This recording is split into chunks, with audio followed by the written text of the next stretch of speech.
Hi, என் name Shivani. நான் இங்கே வடபழனிலேருந்து வரேன். ஸோ சாரை பார்க்கணுன்ட்டு தான் வந்தேன். ஸோ அவரை பார்க்க முடியாதுன்னு ஒரு பக்கம் ஃபீலாக இருக்குது. பட் ஆனால் பார்த்துட்டா ரொம்ப ஹாப்பியாக இருப்பேன். எனக்கு அவரை ரொம்ப பிடிக்கும். சின்ன வயசுலேருந்தே எனக்கு ரொம்ப பிடிக்கும். ஸோ அவரை பார்க்கறதுக்காக தான் என்னுடைய வேலையெல்லாம் விட்டுட்டு வந்திருக்கேன். பட் ஆனால் பார்த்துட்டா எனக்கு ரொம்ப ஹாப்பியாக இருக்கும். அதுலேயும் இல்லாமல் இன்னைக்கு படையப்பா வேறு ரீலீஸ் வேறு சொல்லிட்டு இருக்காங்க. பட் ஆனால் அது கன்ஃபார்மாக நான் போய் பார்த்துருவேன். சார் சாரி, ஸோ லேட்டாக விஷ் பண்ணுறேன். Wish you happy birthday sir. So உங்களை பார்த்துட்டா எனக்கு கொஞ்சம் ஹாப்பியாக இருக்கும் சார். இல்லை மேம், இதுதான் ஃபர்ஸ்ட் டைம் பார்க்குறேன் அவரை நான் நேரில். பட் ஆனால் இப்போ பார்க்க முடியாது அப்படின்னு சொல்கிறாங்க.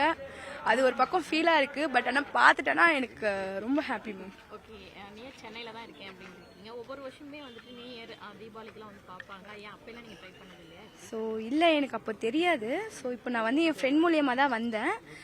இதுக்கு முன்னாடி எனக்கு தெரியாது. நான் ஒர்க் பண்ணிகிட்ருக்கேன். ஸோ இப்போ என் ஃப்ரெண்ட் கூப்பிட்டாங்க, இந்த மாதிரி போகலாம் பார்க்கலாம் அப்படின்னாங்க. ஓகே, நம்ம எதுக்கு வேஸ்ட் பண்ணணும், நம்ம போய் அவர் பார்த்துட்டு வந்தால் நம்மளுக்கு ஒரு பக்கம் ஹாப்பியாக இருக்கும்னு சொல்லிட்டு தான் சரி ஓகே, எந்த வேலையாக இருந்தாலும் பரவாயில்ல, இது போய் பார்த்துட்டு வந்துடலாம் அப்படின்னு சொல்லிட்டு அவரை கூட்டிகிட்டு வந்தேன். ஸோ அவர் பார்க்கறதுக்குன்னே நான் காலையிலேருந்து இன்னும் தூங்கவே இல்லை. ஸோ 5 மணிக்கு ஏஞ்சி இவருக்கு கால் பண்ணேன். இவர் எடுக்கலை. ஸோ எப்படினாலும் அவரை பார்த்துடணும் அப்படின்ற ஒரு இதில் வந்துட்டேன் மேம். அவரோட படங்கள்ல ஏதாவது பிடிச்ச டைலாக் அப்படின்னா எதை சொல்லுவீங்க? ரொம்ப பிடிச்சிச்சு அப்படின்னா பிடிச்ச டைலாக்னா படையப்பல நான் ஒரு வாட்டி சொன்னா 100 வாட்டி சொன்ன மாதிரி அந்த டைலாக் எனக்கு ரொம்ப பிடிக்குங்க. Thank you ma'am.